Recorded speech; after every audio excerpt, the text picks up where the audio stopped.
Okay, so good afternoon, everyone. We have today the fourth in the series of lectures and presentations. Today, it'll be more of a presentation and discussion. It's exploring Ukrainian culture. It's all about, we cannot comprehend Ukrainian culture in 1.5 hours. Definitely, we cannot do it. What we will try is to get at least a very surface, I would say even not surface, a very superficial, just going around, what are the main topics and things. So traditions, art and heritage. These are topics of a full course in different universities, in different cultural studies departments. So our attempt is very humble, and we would just look into certain aspects. And not even all aspects are here, because culture is an area that covers the whole civilization. So it will be very difficult. So you can see the map here, and I would move on to the presentation now. I made a short presentation for you to just keep track of what I'm saying. So you can see what will you learn about Ukrainian culture? Let's say we are a tabula rasa, we do not know anything from there. If we start from the scratch, that is not true. Everyone knows something about Ukraine and Ukrainian culture. So it is not zero. It is something people know, and some people have some ideas which may be partially correct, which may be partially true. So it is better to ask and, question ourselves all the time. Now, we have how does geography and history shape, make its imprint on culture? We know it very well. And geography, if it changes less, it doesn't change unless there is something very terrible happening. But history changes very, very quickly, and borders change, frontiers change. We know history of societies show us that. And we can see how these different cultures came into Ukraine over a period of time, and what are the main features of the Ukrainian society. Why are we doing this, actually? It is for us, our project, and for the target audience that we have.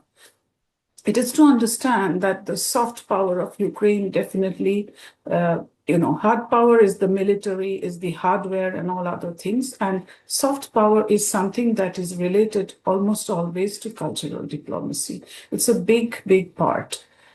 Here we have included in this presentation some literary and linguistic traditions which exist in every civilization, in every country. Diversity of religious practices, of course, adoption of Christianity in 988. And then since then, we also have other faiths, the Jewish faith and the Islamic faith and all other minorities, religious minorities here living, as well as different sections of Christianity. It's the Orthodox, it's the Catholics, the Greek Catholics, Protestants, and the rest. And of course, these are components of culture. We cannot throw them away. And of course, there's another very interesting aspect of culture. That's the visual culture, which is the rural and urban divide, which can be there. And it complements. It is not clashing, rather, we will see. And of course, the visible elements, the very tangible elements are food and festivals, which are very important. We will not go to festivals so much in this presentation because time is very short. And of course, the role of culture in the struggle of the Ukrainians. This is very important because as we are taking the presentation today, we must remember that we are going through a full-blown war against Ukraine. And there's Russian aggression, which has almost overtaken. A part of the territory is swallowed up and controlled under Russian control. And of course, Crimea totally, and some parts of the east. So we have to take into account that the cultural implications of this occupation is also very important. I will move on to a little bit from a sterile background, that is, a chronological review of whatever the key events and interactions that have shaped the Ukrainian cultural identity. There is ethnic, cultural, and different identities. So if in the 9th century, the Kievan Rus state which was like a significant medieval state, which was a very powerful state, in fact, and it was the founding stone, basically. And then, of course, when it joined the Polish and Lithuanian Commonwealth, which was also a very powerful state, occupying almost a big part of East Europe and a big part of what constitutes Ukraine today, and also parts of Russia. That time, Muscovy, or the Moscow Kingdom, was a very small place, a smaller state. And of course, it had this kind of thing gave a blending of from the Baltic to the Black Sea, let's say. The stretching was very big. And of course, then history changes, history shapes culture to a great extent. And what we have is 18th century. Then we have the Russian Empire expanding, and the Russian Empire expanding first to the south and the east. And of course, then in the 20th century, as we know, Ukraine, part of Ukraine was, with the Austro-Hungarian Empire. And of course, it was before in the Polish-Lithuanian Commonwealth. And afterwards, of course, there's some part of that Ukraine was united, and there was a state. After that, it was again, imbibed into the Soviet state. So these state changes, political changes, they shaped the cultural identity of Ukrainians. However, one must say that the language and many other cultural attributes, they remained unchanged. And this is very, very spectacular to understand that Ukrainian culture existed before its state. Ukrainian culture predates statehood. So this is a very important component to understand the role of cultural diplomacy of Ukraine is therefore very important. I would like you to show you certain symbols. The symbols are very, very important. Now, on the left, you have the state symbol of Ukraine, which is the trident, which, we can, from the Indian subcontinent, we can think of the trident as the Trishula of Shiva. It is not that, it is the Neptune's trident, which is the symbol of Ukraine, it being a very strong sea coast state, which had a very powerful role in the Black Sea. So, however, this evolved later when Ukraine became independent. The extreme left side, you see this became the symbol of Ukraine, which is the trident, the Trishula, as we call it in Sanskrit or in the Indian languages. Yes, so the symbolism of all these elements are very important. Then I move on to the extreme right. Extreme right is it's some kind of an opposite. Like, if this is the upside is with the spikes, this is the lower, it's on the low. So this is the Tamga, it is called. It's the Crimean Tatar sign.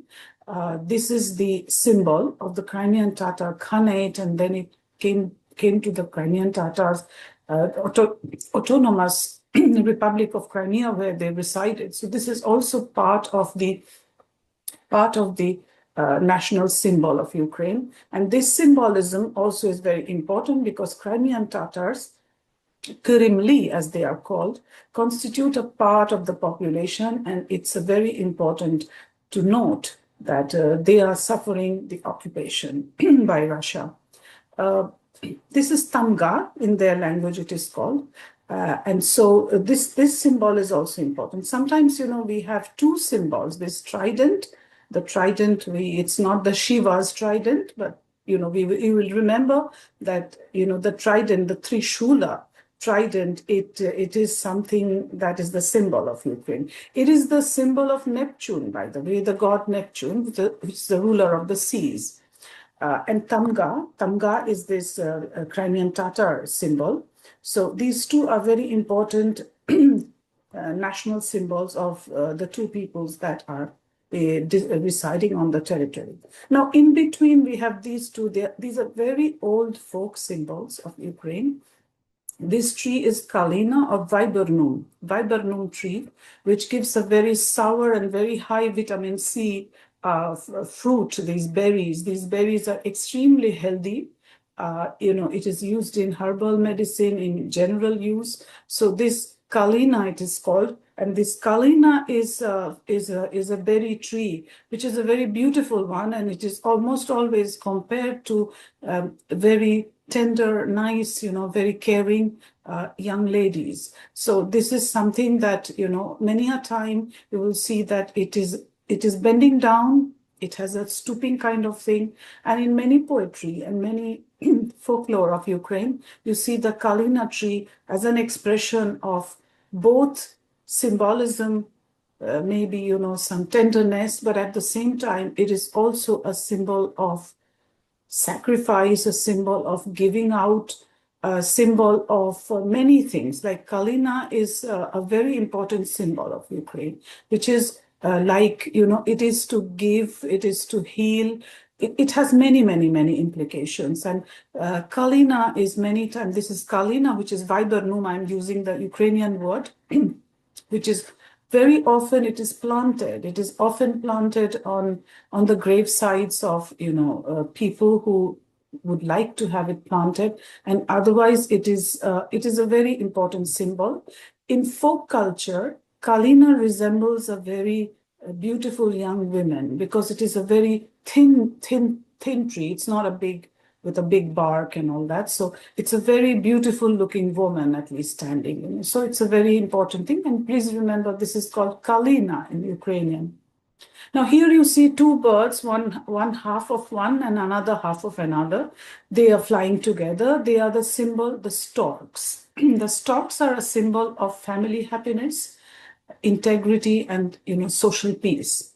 It is said that the storks come to build their nests on the houses or near the houses of people, and those whose houses are chosen, they are the lucky ones because they love peace, and this is a symbol of peace, family, and they give birth to their offsprings, especially in houses which harbor a lot of warmth and peace. So these they are called the leleka in Ukrainian. It is called leleka. So it is said that leleka are those people who always come back home, like they feel homely and they come back.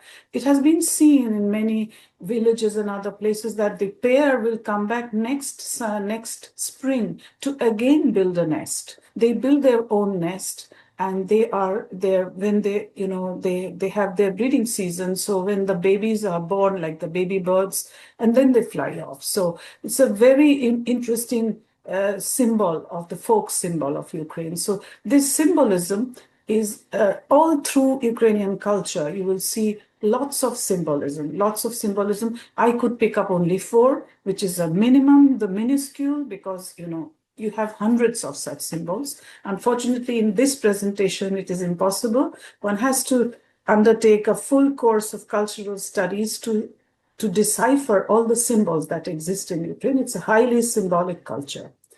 I would jump into the literature and linguistic traditions. As in the previous introductory lecture, if you remember, I talked about the language issue, and which is a very important issue for Ukraine.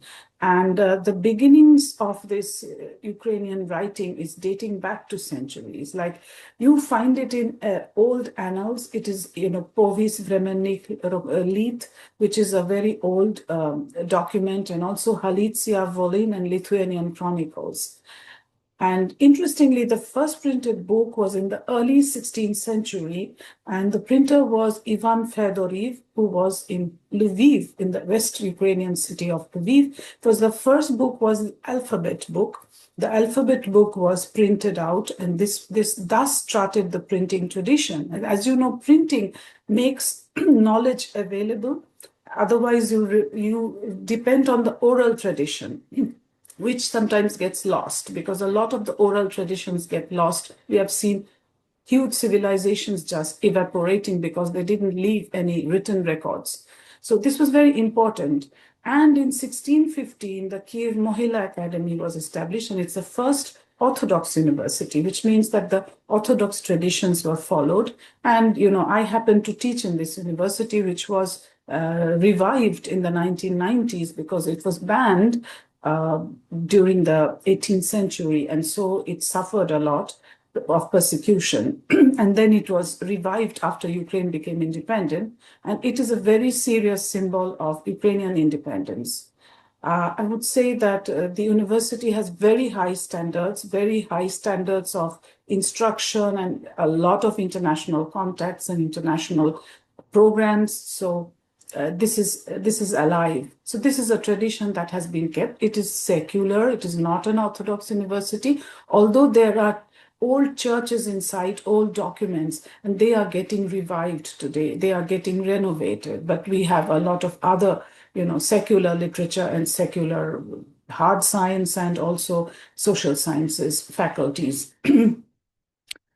Now, the third point is very important when we talk about literature and linguistic traditions. As you know, I had told in the introductory lecture that there was a language ban 134 times. The Ukrainian language was banned. And in fact, Taras Shevchenko faced severe, even prison term, because he was writing and propagating in Ukrainian. Because the Ukrainian language was a threat for Russian expansionism. And this was felt. Even it is felt today, because what is happening in the occupied territories, these Ukrainian books are being burnt, Ukrainian relics are being destroyed, and so we will come to that. But this is also related to the war. Why talking about Ukrainian culture is so important during this very crucial period? Because Ukrainian culture is almost synonymous to the Ukrainian statehood, because it is culture that gave birth to the statehood and not the opposite. So it was the culture that grew in spite of the state not existing. It was preserving a lot of traditions. There were a lot of arrests, repressions, which, anyone undertaking a cultural course or diving deep into the literary traditions will come to know about it, how many writers and poets were jailed and tortured. So it is a very sad story. Despite that, the language and literature thrived. A few names only, I'm scratching the surface. Honestly, there are hundreds of names I could say, but the topical ones are Grigory Skovoroda, who was a very important philosopher. He was wandering everywhere. He was one of the oldest, and in fact, he was in the Kiev Mohila Academy. And Taras Shevchenko, of course, everyone knows he's a national poet of Ukraine.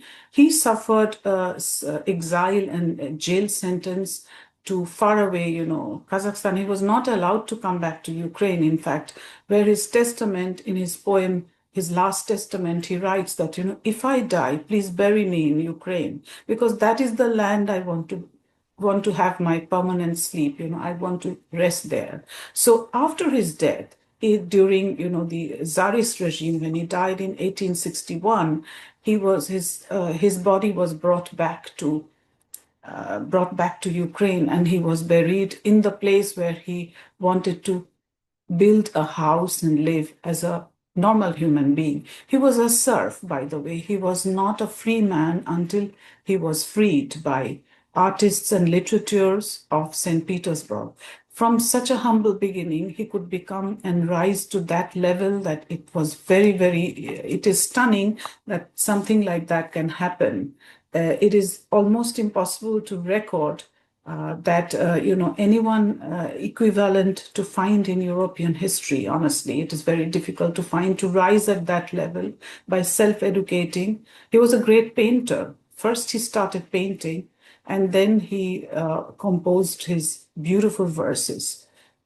I would encourage, if you find the English translations are available, please get hold of them and read. If translations are available in your languages, try and find out and also read.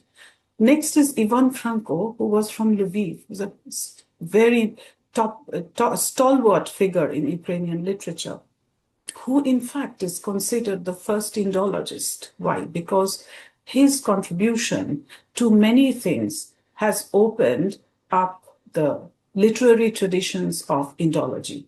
And I would not go into detail, but there is one Hitopadesha, the traditions of these tales of, like we have the Aesop's fables, the fables as tradition in India. He had written and also made a lot of, translations of that. How did he do it? Yes, because they were knowing a lot of languages. These people were very educated, despite their humble beginnings and humble conditions. They were always educating themselves. And of course, I cannot but remember Lesia Ukrainka, who is one of the topmost, I would say, a lady of such power that, we still do not estimate her, because she died very young because she had a bone tuberculosis from which she didn't recover. And but her works are extremely poignant, and they show the cultural depth of Ukrainian literature. Especially, I will point you out one of her works, which is the very, very important work, which is called the Forest Song, Lisova Pisnya, which is something that is extremely important because it is resonating the Rig Veda, and it is basically, she did some translation from German and French, of course, because they didn't know Sanskrit in those days. And of course, she did write about some 8 or 9 hymns of the Rig Veda. And during that time, she sat down, and within 13 days, she wrote this epochal like a fairy tale, but in the form of a poetry. And it is performed. And then she wrote also certain music, because she was very good in music also. She wrote some motifs. And of course, afterwards, Korulski made a ballet, and there is a lovely performance. The Forest Song explains, it's like a fairy tale, but it has a deep meaning of the human society. It is very imagery and very allegorical. This is one of the very finest examples of, I would say Lisa Ukrainska's Forest Song is one of the most powerful combination of the East and the West. Even such combination do not exist in Western literature, because, I have not only studied, but I've translated this work into Bengali, my mother tongue. So I dare say that I haven't found anything parallel in any other literature.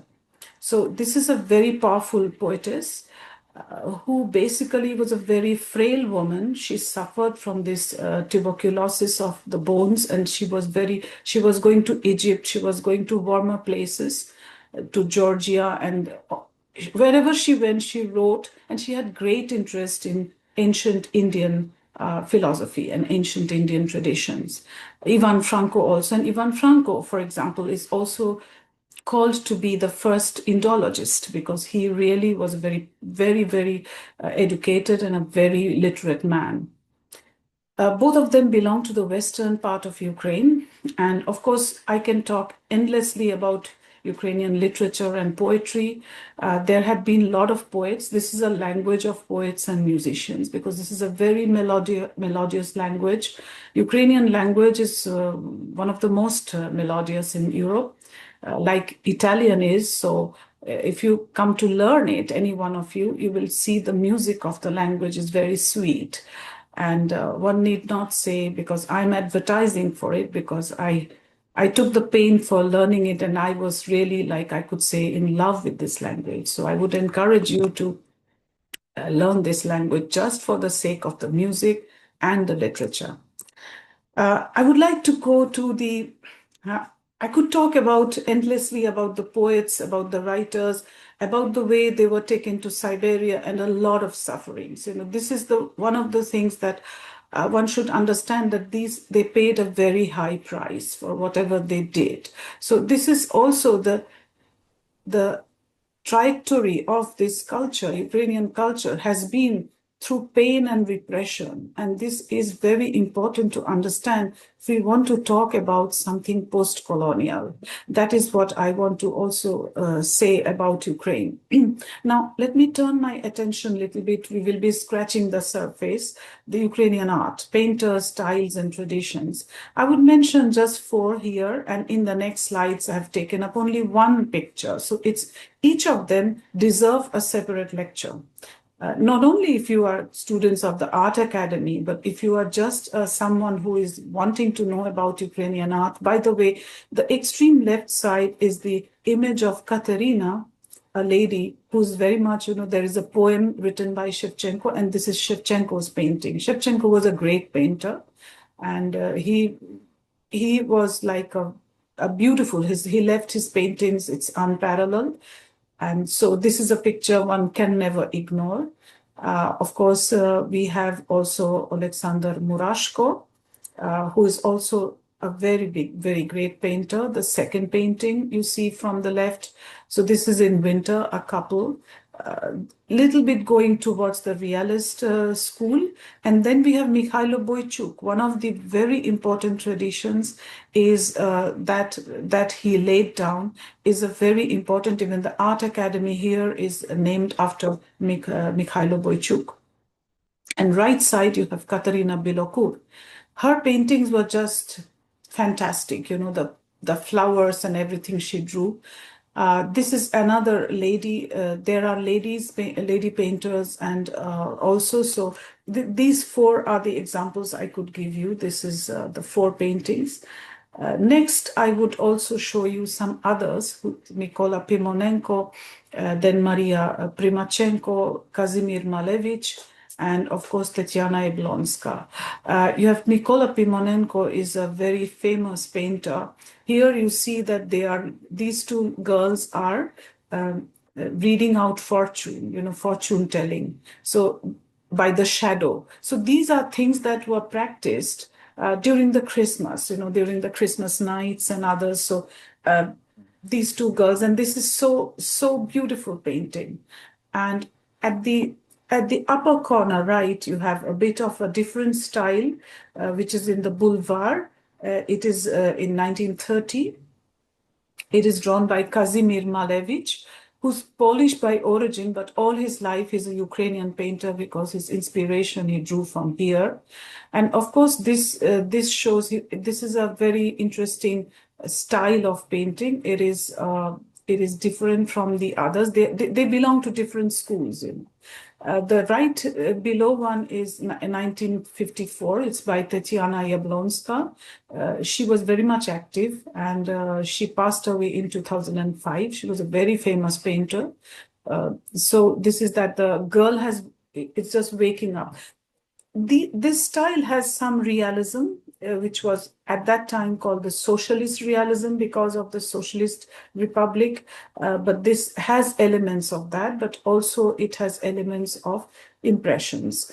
And now Maria Primachenko, the left bottom, is a very interesting person. She hailed from a village near Kiev Oblast, near Kiev, in the Kiev region. And she used to draw fantastic drawings of different animals, animal kingdom, flowers and others, but they were all imaginary. They were nothing, remembering, but, her paintings and her drawings. And she passed away in 2001 or 2, I don't remember, but she was still very much alive. And they are regarded like Salvador Dali even said that you have such people in your art. Someone said to him that you don't need anyone else. Ukrainian art is so great. She was in the village near Kiev. She lives in the village, and she left a huge collection. And this collection also shows us the imagination she had. And this, is kind of a folk art, but she developed her own style with the different birds and animals. And she recreated them into something different. It's not resembling, as you see, the realism, the school of realism will make it real to the real life. But it has added so much imagination that from a lady who lived in village, it was unexpected, and it was like, it is world renowned. It is belonging to the greatest UNESCO heritage today. I just put one, and it is important for you to know and look into the internet. You will find a lot of these things that they have left behind. Also, I will also like to point out that these are the other painters. There are many more, I could not encompass, because if you talk about Ukrainian art, you cannot even say in one lecture. You need 2-3 lectures to cover everything. Ivan Martynyuk is a very well-known painter. He is alive and very, God forbid, he's very much alive and active. And the left side painting is his. This is called the Awakening. And then you have Alexander Roitbooth. By the way, Roitbooth passed away recently, a few years back. He was the director of the Odessa Museum of Art. And this is one of his very famous paintings, which is also very, very, very important in the theme of Christianity. Now, Alla Horska was a lady who was brutally murdered because of her, she opened up certain things politically, and she is very much, she was a Russian, but she came to Ukraine, she learned, and she was a great patriot of Ukraine. And this is Kozak Mamai, which is a very interesting personage from the folk tales, and this is her painting there.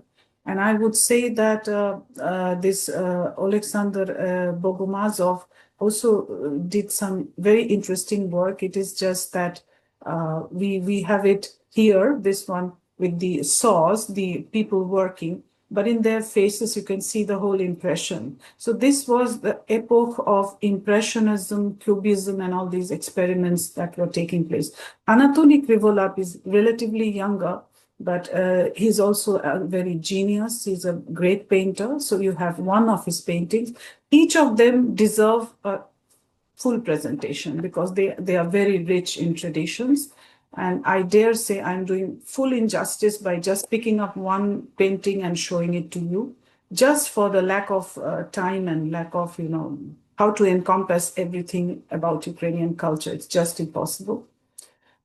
I would like to go to the music. You will be almost surprised that Ukraine's musical traditions are so rich that it deserves a separate presentation again.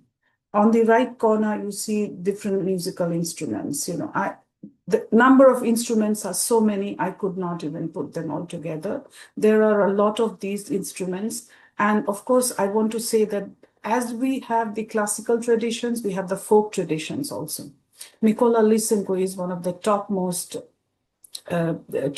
composers of classical, and also Mykola Leontovich. And as you know, Carol of the Bells, the famous melody that rings every Christmas all over the world, that belongs to Mykola Leontovich. It is that, you hear it in English, you hear it in other languages, but this is a Ukrainian melody. This is a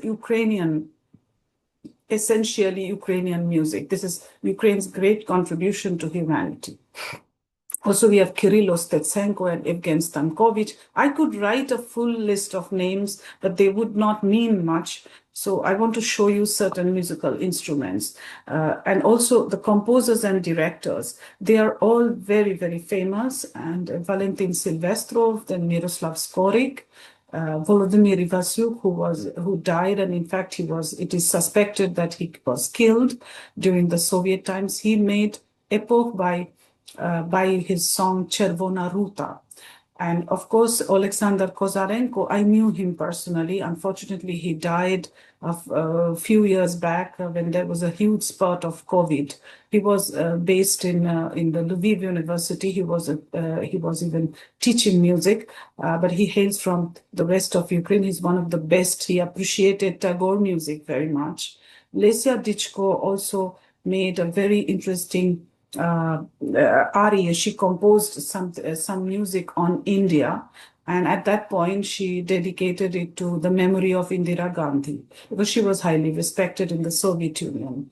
And Ivan Karabits is a very interesting person because he composed music on certain poetry which were not made into music of Tagore, translated into Ukrainian by Viktor Batyuk. So this Ivan Karabits is also among those people who should be very close to Indians. These are the people. And now in the picture, you can see trembita. What is a trembita? It's a long trombone. It's perhaps the longest instrument in the world. And in the Carpathian Mountains, the Hutsul. Hutsuls are a sub-ethnic group of Ukrainians. Excuse me. And so they blow it. It is often said that they blow it during some kind of a sad event, especially mourning, but sometimes to signal certain events, certain from one hill to the other. This is very popular in the Carpathian Mountains, the high Carpathian Mountains. So from one place to another place, which is little inaccessible because of the heights of the mountains. So this is used. This is not horn, this is made, and this is a very long, as you can see, the person playing it is shorter than the tube itself, the instrument itself. So it's a very interesting, those of you who have visited the Carpathian or will visit in the future, you will have a chance to touch this instrument because they are there, and you will be able to also blow it and try it yourself. Now there are the cymbals, and these are different, the drums, and these are the other types of instruments that are there. And this is a bagpipe at the right corner, you can see. So these different instruments are used in Ukrainian folk music. And the folk music and the classical are also sometimes, they are, the folk elements have entered classical music, although the Ukrainian classical music is very, very of high standard, and it entered the world recognition. It has the world recognition. I would say that these are the instruments, and some of which you, of course, will know how is it played, because usually how did people make instruments? So you have the instrument and you have strings, mostly string, and this is the tambourine. Tambourine is also used in Indians music, and this is a dambaru, as we call it. It is called bugai. So this is very interesting. This is a whistle kind of thing. So you have the air, the surma, the flute, different kinds of flute and trombones.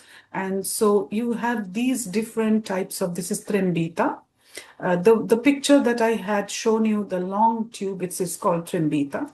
So these instruments are a rich tradition showing that how it resembles Esraj, and this one is like Torban, but we have the Bandura. Bandura is also this one.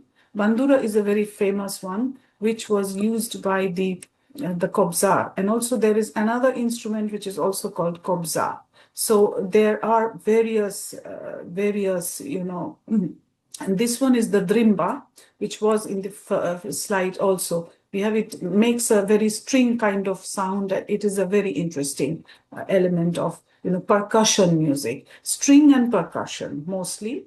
And here we have the folk music and dance. Now we have the bandura, as I showed you. It's the heart of folk music. The bandura they were played by the blind musicians who were called the kobzar, and they were playing the kobza, in fact, but it was also the bandura. They were called banduristi, those who played. And it is combines the lute and harp both. It is a string, but it has a very rich sound. It produces a very rich sound. Of course, the dance. We are slowly moving on to that territory. These are all from the folk world, and the rich tradition of folk dances, one may just say Hopak is one of that. And of course, the storytelling through music and dance is very popular in Ukraine. And folk music has always its occasion. Music or songs you sing when somebody is born, somebody is getting married, somebody is dead. So you have all kinds of songs for all occasions. Now, I would like to show you certain dances, which are the Hopak, Kozachok, Metelitsa, Arkan is a male dance, and Kolomika. So this one is Kolomika, where you have these ladies are being carried and they are, like in the Carpathian ensemble. So, this is very, very interesting also. You can see this is Metelitsa, then Hopak, Kozachok. These are all the dances that are very important. I would not go into the details of each of the dances, but they are very, very bouncing with energy. And if you have seen, please take your time to go to YouTube and go to the ensemble Virskoho. It's called Virsky Ensemble. Virsky Ensemble is one of the best ensembles of Ukrainian dance in the world. So you can see unparalleled performances. On YouTube, there are many such, and also of smaller groups, definitely. Hopak is one of the most important dances, and dancing is a very important thing in Ukrainian life. Almost every Ukrainian family, they know how to dance. And these are social dancing. This is not necessarily you have to be a professional performer, but however, the photos I'm showing you, these are all professional ensembles, except this photo where you have common people just dancing. So it's very, very interesting. It's social. It unites people. It's very important. Now I want to turn my attention to Ukrainian cinema, and we have among us Stanislav Martynyuk, who in the announce you have seen. He will be talking a lot more about film, but this is just one slide I have. So the first studio and production was in 1907 in Odessa, and in 27 it came to Kyiv. You have a lot of these posters from different films, posters from different films I have put. This one is by Sergei Parajanov, The Shadows of Forgotten Ancestors, one of the best films that he has created. And this is by the Dovzhenko. By the way, we have to, we will be talking about Dovzhenko for some other, occasions also. And if you're interested, we will send you invitation. We will be soon having a session on Alexander Dovzhenko. And of course, the biggest name is of Dovzhenko. The Dovzhenko Film Studio is here. And of course, this Naimichka, Natalka, Poltavka, they were not with sound. As we know, films were not having sound before. The first sound films were Enthusiasm, Donbass Symphony. And the first color film was Sorochinsky Fair. If you have read the book by Mykola Gogol about the Sorochinsky Fair, which is a very lovely book, please read it. Of course, we have people like Mykola Mashenko, who was till recently alive, Yuri Ilyenko. These are modern ones. And Ziga Vertov, and of course, Leonid Osika, Leonid Bykov. These names all deserve a lot of respect because they were very famous film directors. I would tell about the modern era, some film directors like Kira Muratova. She belongs to Odessa. And of course, Mikhailo Ilyenko is one of those very important. He's a brother of Yuri Ilyenko, also a very important film director. Oles Yanchuk and Oles Sanin have made great films. And Miroslav Shlabospitsky recently, he bagged almost 40 awards in a recent film.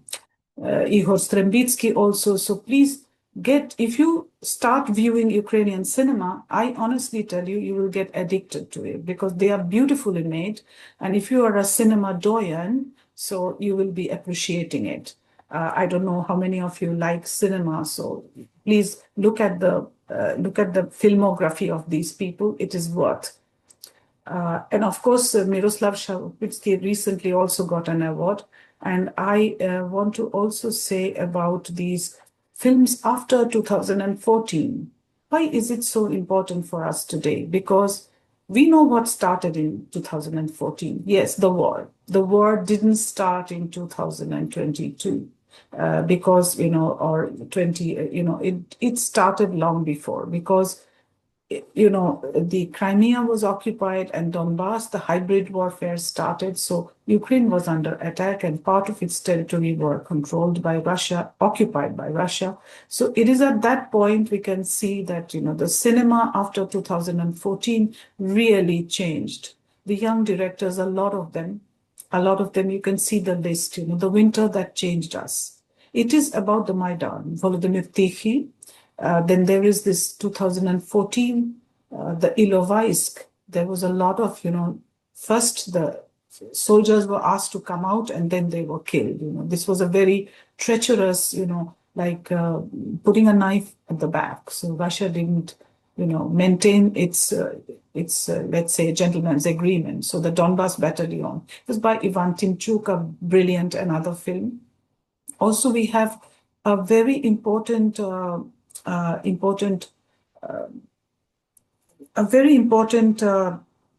director is Alexander Denisenko, who's a son of also a famous director, Wonderwall. He did a lot of films even on Shevchenko and on others. Its filmography is really rich. I know that you know very well 20 Days in Mariupol, which won the Oscar. It is by Mstislav Chernov and his team. And of course, all the other names, if I start commenting, like there are films, they are still being made, now being made by Nariman Aliyev, who is a Crimean Tatar. This film, Homeward, is about, I'm not mentioning Haitarma. Haitarma is another film, which is on a Second World War setting. But this one is about a father whose son is killed in the war.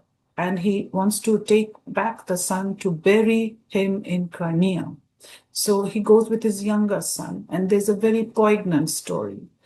Each of the films, we as expert historians, expert in social science, expert in international relations, you know very well that the films made by a country are a mirror of the existing situation there. So in order to understand, we often are recommended by teachers to visit. If you don't visit the country, you at least watch the films. Then you come to know what was happening, what were or read books. These are the cultural products that people should know in order to know Ukraine. And another very important film was this Keyboards, Heroes Never Die. It is about the people who were killed in the Donetsk airport long after 2014. They struggled endlessly. It was a horrible struggle they had waged. And that is also a very important page in the history of Ukrainian cinematography. Of course, everything starts with Alexander Dovzhenko, and Alexander Dovzhenko's story has to be retold again and again to the Indian audience because part of his legacy was usurped by Russia. And, he was in during the Soviet time, but he's a masterpiece. Like Sergei Eisenstein, Alexander Dovzhenko is so beautifully portraying the films like Apple, like The Land, Zemlya. So there are such beautiful films of Alexander Dovzhenko, and he can be duly regarded as the top person of Ukrainian cinema. And there was so much Ukrainian element in his cinema that I recommend you watch them. They are available on YouTube. Today, you don't have to find a cinema house to go there. Some of these films, of course, you will find on the YouTube, the 20 Days in Mariupol and others. Some others are being ready, but most of them are available. So you can watch them definitely. Apart from documentaries, there are many documentaries that are also available. Now, I would not make a lot of depth into. I could talk about hours and hours about the film, but let's move on to a lighter topic, which is the food. Food is carrying the civilization. So we have the borscht. This is the heart of the Ukrainian soup. Whenever you talk about a Ukrainian traditional cuisine, they will say, did you have borscht, which is a beetroot and cabbage and other vegetable soup. It is also tempered with beans, which is like the rajma beans in Indian style, if you talk about it. It can be with meat, or it may be with fish, it may be with vegetables. It depends on what kind of dish it is, what kind of a time it is being cooked. So usually it is with meat, but it can be also vegetarian. I mean, today it is a norm that you can have vegetarian borscht, you can have other. So this is very important for the Indian subcontinent. That's why I'm mentioning it. Now, vareniki. Varenikis are dumplings. It's like something we call momo. Momo originally comes from Nepal. And vareniki is very much like that, but it has beautiful, inside the fillings are very important because it can be both sweet using cottage cheese, it can be cherries, or it can be with meat or with potatoes, with cabbage, with different fillings. So depending on the filling, it may be the vegetarian group or the non-vegetarian group. This is a main dish, which is served with a pot of sour cream and other things. And holodets is a meat jelly, which is a cold server. That is a cold meat, which is boiled for a long time, and you have it like a jelly. So it's a very specific type of food. I want to again say that borscht is also in the UNESCO list of intangible heritage. So borscht is belonging to Ukraine. So there was a fight that Russia wanted to take it away, but it was a beetroot soup. the color of the beetroot and also tomatoes are added later. But originally, when tomatoes did not come from Latin America to this part of Europe, so it was the beetroot that gave it, the beetroot essence that gave the red color of the soup. So this is a very important element of Ukrainian cuisine. I cannot say all of the cuisine because there are lots of cakes and pastries and sweet dishes, enormous number of made of potatoes, cabbages, and different vegetables. So you have to come to Ukraine to taste it and to understand the taste of Ukrainian food is part of the taste of Ukrainian culture. Now, Ukrainian embroidery and craftsmanship is also very important. These are elements of culture. If we talk about culture in general, we cannot talk about without it, And so these are also part of that art which comes from all of us. We know that from our grandmothers, our mothers, they have stitched, they have made, like they make things made of wool, they make things made of cloth, and they make embroideries. A similar way Ukrainian women do. And it's a huge tradition. As you can see, these are hand-stitched. These are not made by machines. This is something that is hand-stitched. And these vyshivanka, it is called the embroidered shirt, which is a very important element of Ukrainian life. And vyshivanka is something every Ukrainian possesses, be it a man or a woman. When a child is born, and when a child is getting his or her passport in the Ukrainian embassy, the embassy presents it with a small vyshivanka so that the child wears the Ukrainian traditional shirt. It is like we have the different, it's a very, very important to have the vyshivanka because it is a symbol of Ukrainian tradition. The design of the embroidery can take you to different parts of Ukraine, and I can show you later how this differs. So the festivals are also important here. The festivals are, I just mentioned a few, but there are many. There are many, and Ivan Kupala festival is something that happened recently. It's a summer festival. It's a midsummer night, if you know, midsummer festival, which happens in the Scandinavian countries and other European cultures. So this is Ivan Kupala, happens during the June. It is during the equinox, actually, whenever it happens, sometimes during that time. So the bonfires are there. It's a summer festival. It's different. And of course, the Ukrainian Christmas is very important, and the Easter. I would also say that the eggs you see, these are painted eggs or these are design eggs. As you see, the Easter bread is in the center, and then you have the eggs surrounding. So you take them to the church and get them get them sanctified after the service is over. And then people come back home and share these eggs and the bread. So before that, there's a period of 40 days of 41 days, depends the Lent fasting, when people don't, usually the believers, they don't eat anything meat, anything of egg or even milk products. So those are like animal products, are not consumed. So that's a very important tradition we should know. Of course, the political or the social, the most important is the Ukrainian Independence Day, which is coming, 24th of August.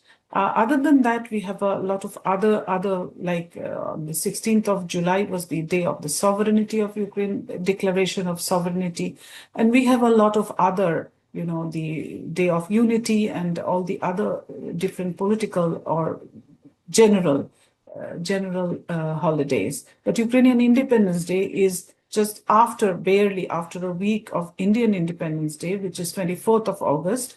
And being summer time, there's a huge celebration. And of course, during this wartime, we cannot afford to have such celebrations. And we are always afraid that there will be air raids and attacks. And so it is not a very, today it is under a very sad setting that these festivals are taking place. Nevertheless, people still enjoy, people celebrate the Easter, people celebrate the Christmas, everything. So all of it is definitely celebrated. And also the Crimean Tatars, they will celebrate the Eid or the Eid. They do celebrate, and there are a lot of people who also celebrate in Ukraine.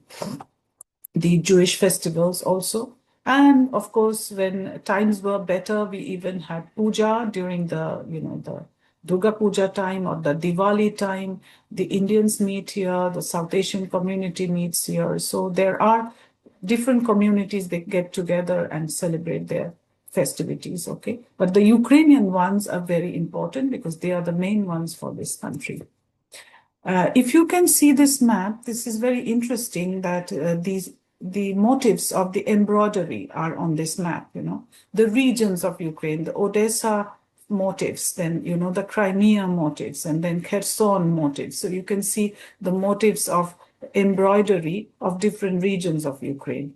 I cannot say that these are absolutely, you have to follow it, dot by dot, but they are more or less, these types of elements of, folk style, in different embroideries, it comes from that region. By looking at the embroidery, one can say this is a very important thing that we also have, that you have a typical type of stitch that comes from Gujarat, a typical type that comes from Tamil Nadu. So a typical type that comes from Nepal, very well, something from Bangladesh it comes. So in the similar way, and Ukrainian regions have got lots of these typical regional aspects. I would be short now. Now I turn my head to a very sad fact. These are the ruins of museums, as you can see, due to the bombardment by Russia. This is the statue of Grigory Skovoroda, who was one of the, he preceded everyone else. And, his statue and his home was being destroyed this way. And these are very different places. This is Odessa, the huge church that was attacked. This is also another museum in Odessa. And this is near East Ukraine, near Poltava. So what is happening to culture today in Ukraine? Because of the Russian aggression, the museums are getting destroyed. Things that should not be under all international law, these places should not be touched. But you can see these are not made up photos, but these have happened, and these institutions got attacked. So this is a gross violation of all kinds of laws of warfare. I would like to tell you quickly about something which is a very important step. 11 July, just a few weeks back, in fact, a little more than 1 week back, there is one organization, Pour l'Ukraine, pour la liberté et la nôtre, that for Ukraine, for your liberty and our liberty. So this is an organization, a French organization, which filed a suit to the International Criminal Court, which charged Russia leadership of war crimes and destroying the cultural heritage of Ukraine. So UNESCO records are showing 501 cultural objects were damaged or ruined. I have given the 151 religious institutions, 262 historical and artistic heritage buildings, 34 museums, 33 monuments, 18 libraries, 1 archive, and 2 archaeological sites. Now, we have to still see how much is being destroyed in the occupied territories and how much is the wealth is being taken away to mainland Russia, which is a very dangerous thing because you cannot get them back, So that is another very important problem which we cannot find because, you don't have access. Ukrainians do not have access to the occupied territories. And also the international commissions of UNESCO, they do not have access. Now, the Ministry of Culture estimates as of January, and but their estimates, you can see how it differs. It's 1333 cultural heritage sites and more than 2,000 cultural institutions were destroyed or damaged. So the list is very long. I didn't provide you with the list of how many schools, how many theaters, how many cinema halls. It would be endless. I cannot include it in one slide. So I just mentioned the general figure. So you can imagine what is war doing to the culture of Ukraine. This is a very, very important element, that important point that, all people in the world should be very well aware that this is what is being done. The damage to the culture, the damage to what hundreds of years people have created, people have grown and people have nurtured. So that is getting destroyed by attacks with bombs and with missiles and other things. So this is very, very important. I would like to say that the past has been, very rich. It has very deep roots. I would like to sum up. And today, of course, it is a vibrant culture. It still shows, despite all odds, it's very resilience. Resilience of Ukrainian culture is what has maintained it all through. It could not be destroyed for even hundreds of years. It still will live, no matter what. And of course, the future is, poised for growth because Ukrainians are resilient people. So the culture is also resilient. And with that, I want to finish. I would look forward to your questions. So I would close the presentation now. And thank you all for listening. So please, so whoever has identified, then please give them entry, I think, yes.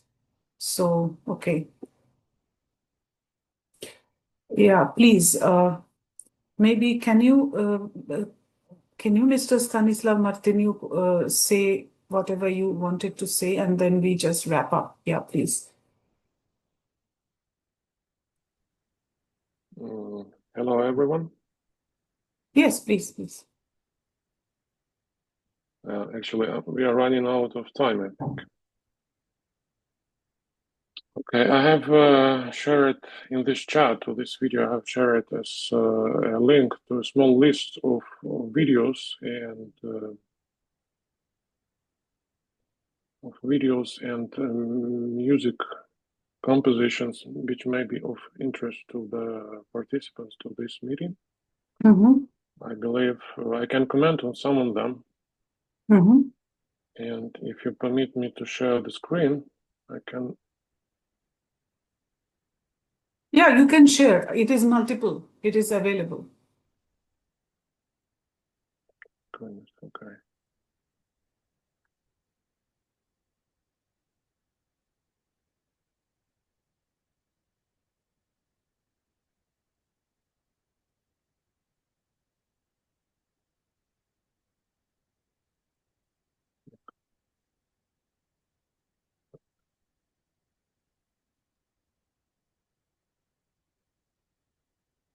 Okay, if I change the tabs, can you see?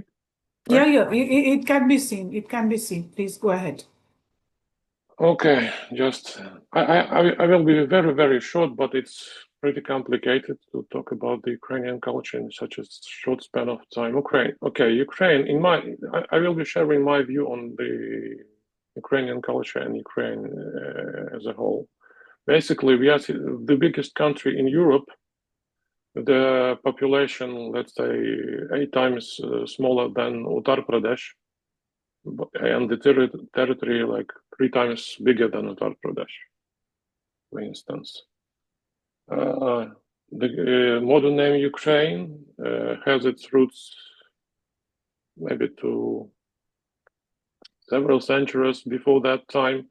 People also lived here, and the earliest known remnants are of the Kukuteni Tripila civilization. If you heard about it, it's like 5 to 7 thousand years ago, and the civilization was very rich in culture and was discovered just like 50 years ago, something.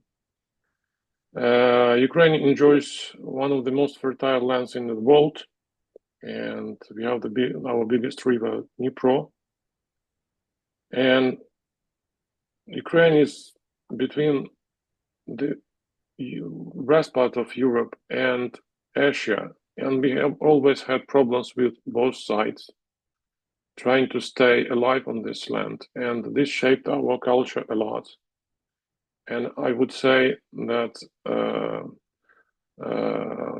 before, let's say, Ukraine got independent 30 years ago, a little more, and before that, we didn't have Ukraine as a state, I mean, the name as a state. one of the most prosperous times was the time of the Kiev Rus, but it was not called Kiev Rus at that time. It was called just Rus, and that name was stolen by Peter the Great in the early 18th century. So before that, Russia was called Moscow, and their language was Muscovite, not Russian. And basically, they stole the name from us and continue to use it until now.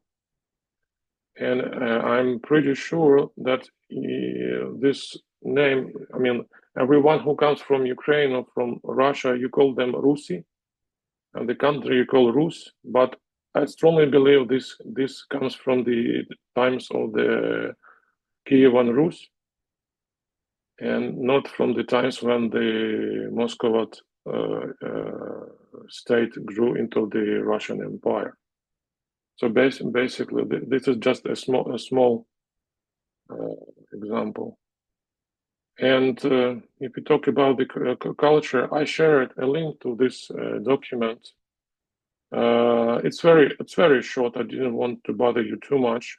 Basically, there is just a few films which were mentioned today by Mridula Ghosh.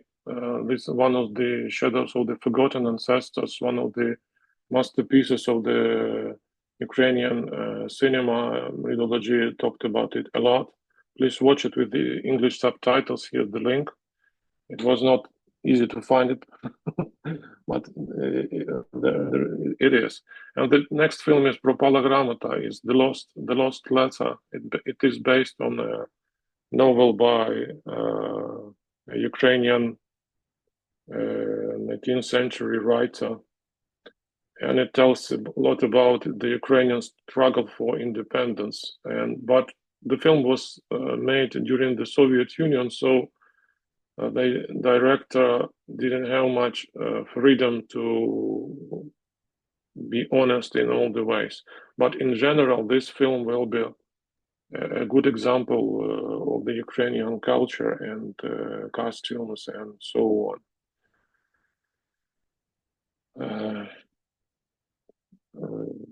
The next list is a list of Ukrainian songs. I have divided them into rock, folk songs, just a few, and pop songs. You can listen to them when you wish. And Ukrainian is a very beautiful language. It sounds really cool, and especially when it is solo performance, for instance.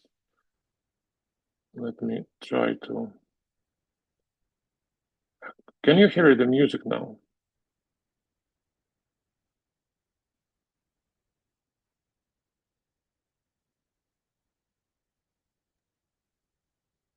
No. You can hear the music, okay.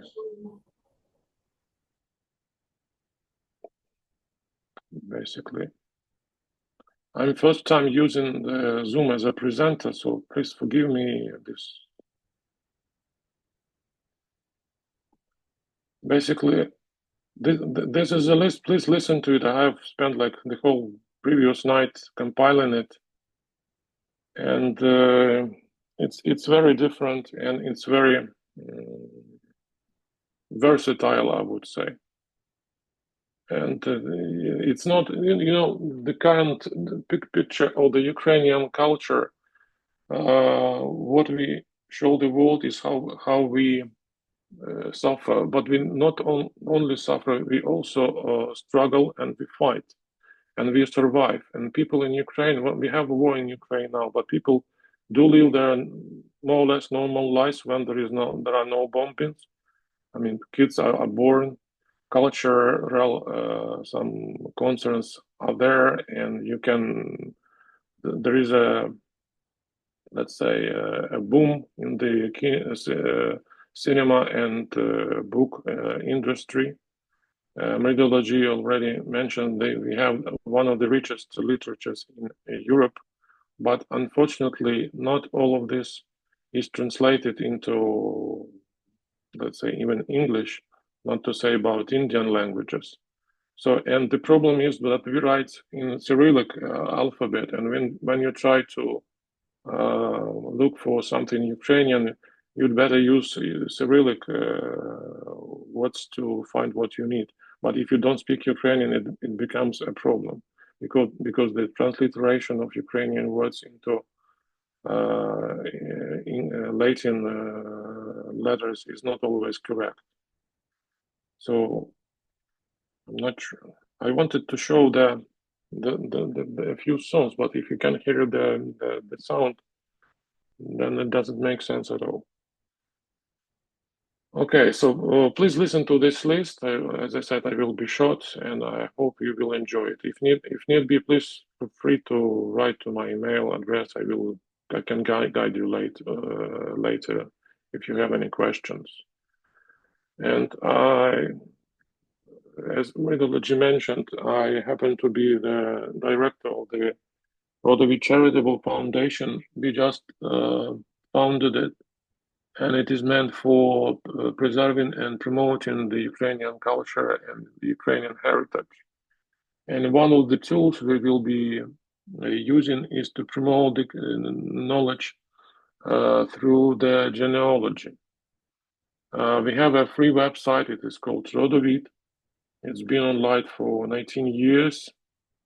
And it's rodovid.org. Rodovid is a Ukrainian word for lineage or genealogy. And we have some 25 different languages. It is available in 25 languages.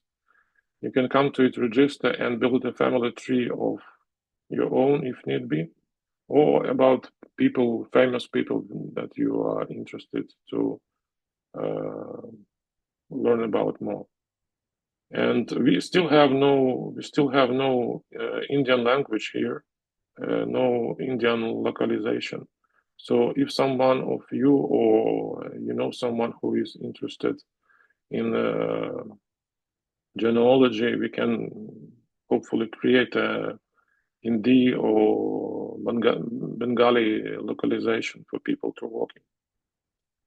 So basically, to be short, I can show you a very small example how it builds the trees, and it's completely free of charge, and you can build very big trees. I know that the Indian families keep track of their relatives for sometimes for more than 10 generations more. This tree is 15 generations. So basically, feel free to register on this website and create your own family tree or a family tree about somebody famous in India. Okay, thank you very much. It was a pleasure to talk to you. Thank you, Mr. Stanislav. Thank you very much. Now maybe I have shared it you've shared it in the chat, so maybe you can close this window now if you want to, or. Yeah, no problem. Yeah, so this is useful. This is really useful. And I would like to now ask if anyone has questions. So those who entered later, we have recorded this, so this will be available. And so I would ask now if anyone has any questions or any comments. So please go ahead with it so that we can answer you.